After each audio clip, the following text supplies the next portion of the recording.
The more you see of New York, the bigger it gets. It's the same as Main Street, back home, only larger and busier.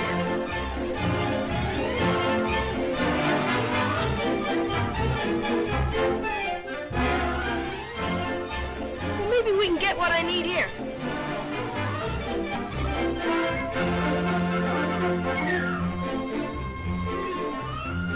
I wonder if they've got any new gags.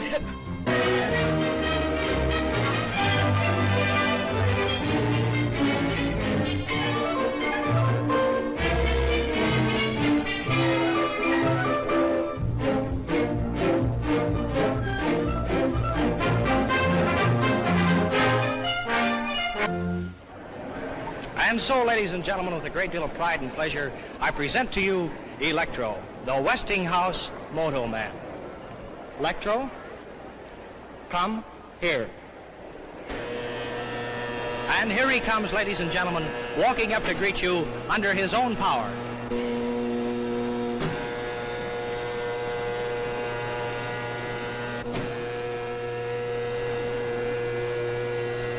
Stop.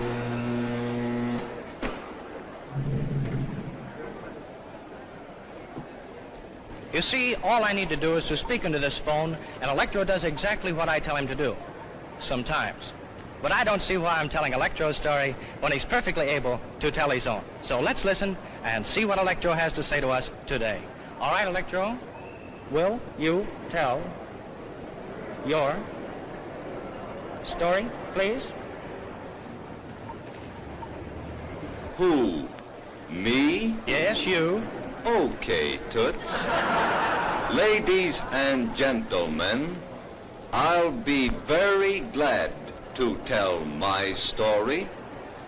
I am a smart fellow, as I have a very fine brain of 48 electrical relays.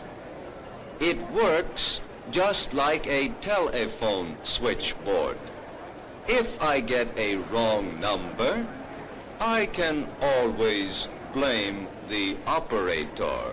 Thank you. And by the way, I see a lot of good numbers out in our audience today. Elektro, behave yourself.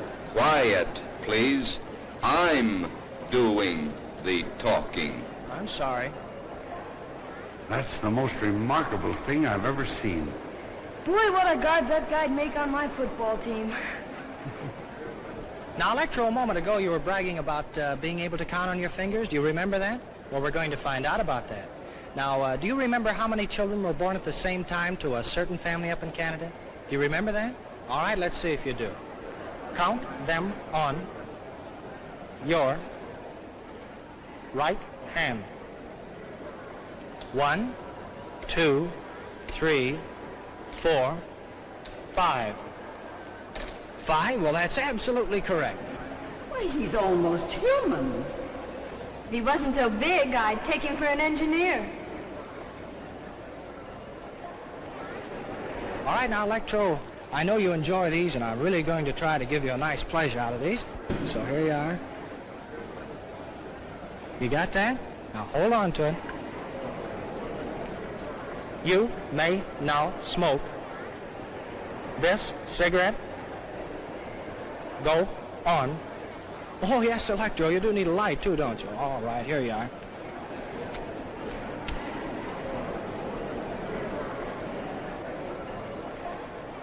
And, folks, he's only 2 years old, too. Just learning.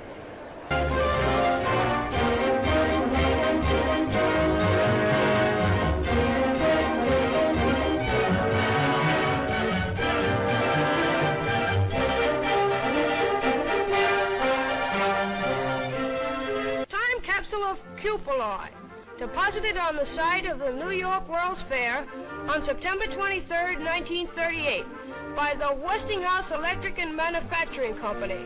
If anyone should come upon this capsule before the year AD 6939, let him not wantonly disturb it, for to do so would be to deprive the people of that era of the legacy here left them.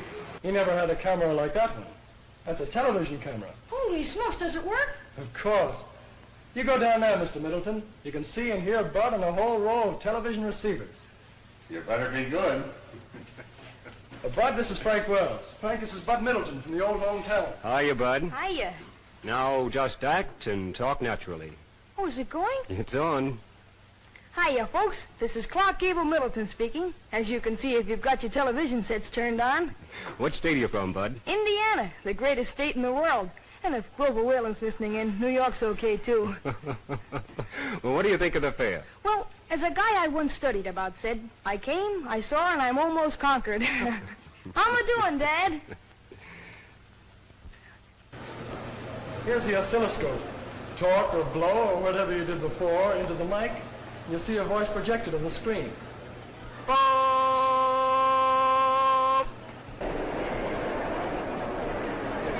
With everything she has. She's consistently diving in the bottom of the dark and greasy water to search for knives and forks. Dishwater splashing around terrific rate all over Mrs. Drudge. That rubber apron isn't much help now. She's splashing so hard it's getting all over me, and it's a little dangerous to attempt to give a blow-by-blow account of what's going on in that dishpan. There's a lot of action over here. She's mopping up with a towel to get the water some of the dishes she dried a few minutes ago. That water in the pan is an awful messy-looking sight, folks. I wish you could see it. Incidentally, in the entire operation, the dishwasher would use a total of only 15 quarts of water, which is a lot less than Mrs. Drudge's use. And now over here, Mrs. Drudge washes dishes just like Tom. That water's not coming out, and Nonsense. remember, folks, Takes him an hour to wash a plate. the heated dishes Then he will usually dry drops themselves when that door's open. I mean, he gets more water on the floor than on the dishes. That's why I never let him help me anymore. Mrs. Drudge, come on. Now, I know he's smarter than you Very are. fast, Mrs. Drudge, come on, please. Hurry, Mrs. Drudge, before it's too late. That water's coming out very fast. Too late. There's the last drop of water, folks. The contest is over in exactly 7 minutes and 58 seconds. In that time, Mrs. Modern has washed 50 dishes and 40 pieces of silverware. Well, it's all over, Mrs. Drudge. You may as well rest now. As I said before, ladies and gentlemen, this contest is going to be scored on 3 counts. First, the time it takes to do the dishes. Unquestionably, Mrs. Modern wins on that score. Second, the cleanliness of the dishes. They are clean, they are dry, and sparkling. They do honor to any woman's table, so Mrs. Modern wins point number 2. Her dishes are certainly cleaner. And now, point number 3, the condition of the contestants. Mrs. Modern looks as fresh and neat as when she stepped into the ring. While Mrs. Drudge, well, I'll have to leave that to you. And so, ladies and gentlemen, I give you the winner, Mrs. Modern.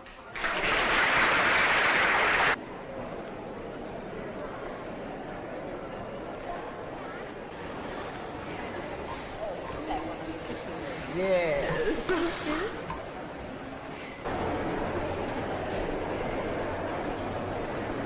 What a beautiful kitchen.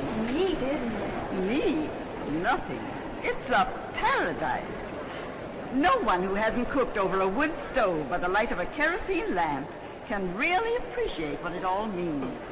The steps it would save. The good old days, eh, Grandma? Yes, and anybody who wants them can have my share. This is the new electric dishwasher. That's keen. Bud and Dad would sure go for it. They're the official dish dryers. Tom's going to get me a dishwasher like that for my birthday. It's the last thing he ever does.